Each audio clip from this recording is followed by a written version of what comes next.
ॐ नमो भगवते वासुदेवाय। श्रीमद्भागवत महापुराण की कथा। कृष्णं नारायणं वन्दे, कृष्णं वन्दे व्रजप्रियम्, कृष्णं द्वैपायनं वन्दे, कृष्णं वन्दे पृथासुतम्। अथ पंचमस्कन्धः द्वाविंशोऽध्यायः। भिन्न भिन्न ग्रहों की स्थिति और गति का वर्णन। बोलो वृंदावन बिहारी लाल की जय। राजा परीक्षित ने पूछा, भगवान, आपने जो कहा कि यद्यपि भगवान सूर्य राशियों की ओर जाते समय मेरु और ध्रुव को दाईं ओर रख कर चलते मालूम होते हैं, किंतु वस्तुतः उनकी गति दक्षिणावर्त नहीं होती। इस विषय को हम किस प्रकार समझें? श्री सुखदेव जी ने कहा, राजन, जैसे कुम्हार के घूमते हुए चाक पर बैठकर उसके साथ घूमती हुई चींटी आदि की अपनी गति उससे भिन्न ही है, क्योंकि वह भिन्न भिन्न समय में उस चक्र के भिन्न भिन्न स्थानों में देखी जाती है। उसी प्रकार नक्षत्र और राशियों से उपलक्षित काल चक्र में पड़कर ध्रुव और मेरु को दाएं रखकर घूमने वाले सूर्य आदि ग्रहों की गति वास्तव में उससे भिन्न ही है, क्योंकि वे काल भेद से भिन्न भिन्न राशि और नक्षत्रों में देख पड़ते हैं।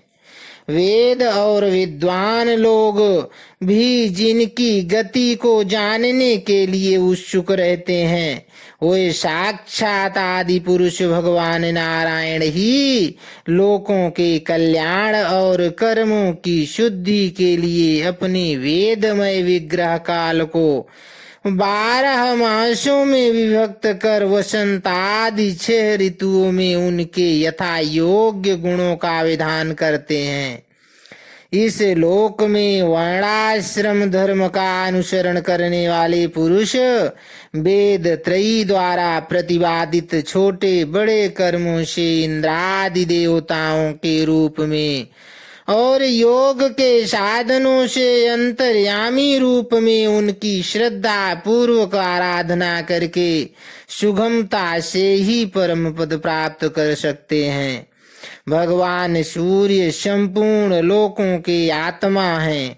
वह पृथ्वी और द्युलोक के मध्य में स्थित आकाश मंडल के भीतर काल चक्र में स्थित होकर 12 मासों को भोगते हैं, जो संवत्सर के अवयव हैं और मेष आदि राशियों के नाम से प्रसिद्ध है।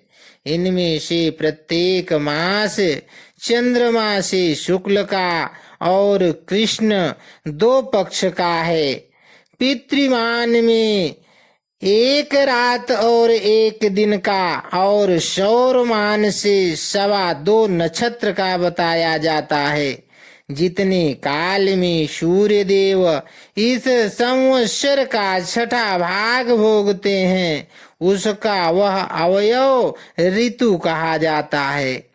आकाश में भगवान सूर्य का जितना मार्ग है, उसका आधा वे जितने समय में पार कर लेते हैं, उसे एक अयन कहते हैं, तथा जितने समय में वे अपनी मंद तीव्र और समान गति से स्वर्ग और पृथ्वी मंडल के सहित पूरे आकाश का चक्कर लगा जाते हैं, उसे आवांतर भेद से संवत्सर, परिवत्सर, इडावत्सर, अनुवत्सर अथवा वत्सर कहते हैं।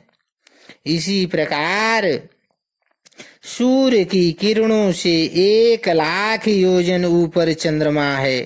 उसकी चाल बहुत तेज है, इसलिए वह सब नक्षत्रों से आगे रहता है। वह सूर्य के 1 वर्ष के मार्ग को 1 मास में, 1 मास के मार्ग को 2.25 दिनों में और 1 पक्ष के मार्ग को 1 ही दिन में तय कर लेता है। यह कृष्ण पक्ष में क्षीण होती हुई कलाओं से पितृगण के और शुक्ल पक्ष में बढ़ती हुई कलाओं से देवताओं के दिन रात का विभाग करता है तथा 30-30 मुहूर्तों में 1-1 नक्षत्र को पार करता है। अन्नमय और अमृतमय होने के कारण यही समस्त जीवों का प्राण और जीवन है। ये जो 16 कलाओं से युक्त मनोमय, अन्नमय, अमृतमय पुरुष स्वरूप भगवान चंद्रमा है, ये ही देवता, पितर, मनुष्य, भूत, पशु, पक्षी, सरीसृप और वृक्षादि समस्त प्राणियों के प्राणों का पोषण करते हैं। इसलिए इन्हें सर्वमय कहते हैं। चंद्रमा से 3 लाख योजन ऊपर अभिजित के सहित 28 नक्षत्र हैं। भगवान ने इन्हें काल चक्र में नियुक्त कर रखा है, अतः ये मेरु को दाईं ओर रख कर घूमते रहते हैं। इनसे 2 लाख योजन ऊपर शुक्र दिखाई देता है। यह सूर्य की शीघ्र, मंद और समान गतियों के अनुसार उन्हीं के समान कभी आगे, कभी पीछे और कभी साथ साथ रहकर चलता है। यह वर्षा करने वाला ग्रह है, इसलिए लोगों को प्रायः सर्वदा ही अनुकूल रहता है। इसकी गति से ऐसा अनुमान होता है कि यह वर्षा रोकने वाले ग्रहों को शांत कर देता है। शुक्र की गति के साथ साथ बुध की भी व्याख्या हो गई। शुक्र के अनुसार ही बुध की गति भी समझ लेनी चाहिए। यह चंद्रमा का पुत्र शुक्र से 2 लाख योजन ऊपर है।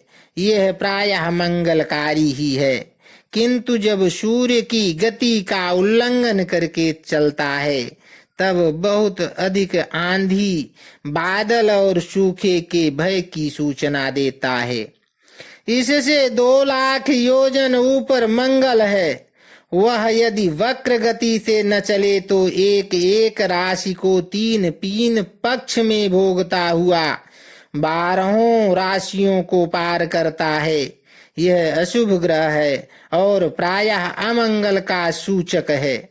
इसके ऊपर 2 लाख योजन की दूरी पर भगवान बृहस्पति जी हैं।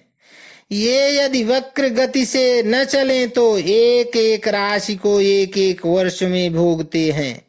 ये प्रायः ब्राह्मण कुल के लिए अनुकूल रहते हैं। बृहस्पति से 2 लाख योजन ऊपर शनैश्चर दिखाई देते हैं। ये 30-30 महीने तक 1-1 राशि में रहते हैं। अतः इन्हें सब राशियों को पार करने में 30 वर्ष लग जाते हैं। ये प्रायः सभी के लिए अशांति कारक हैं। इनके ऊपर 11 लाख योजन की दूरी पर कश्यपादि सप्तर्षि दिखाई देते हैं।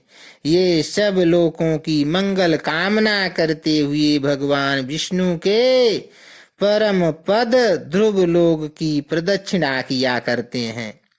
इति श्रीमद्भागवते महापुराणे पारमहंस्यां संहितायां पंचम स्कंधे ज्योतिश्चक्रवर्णने 22 संपूर्णः।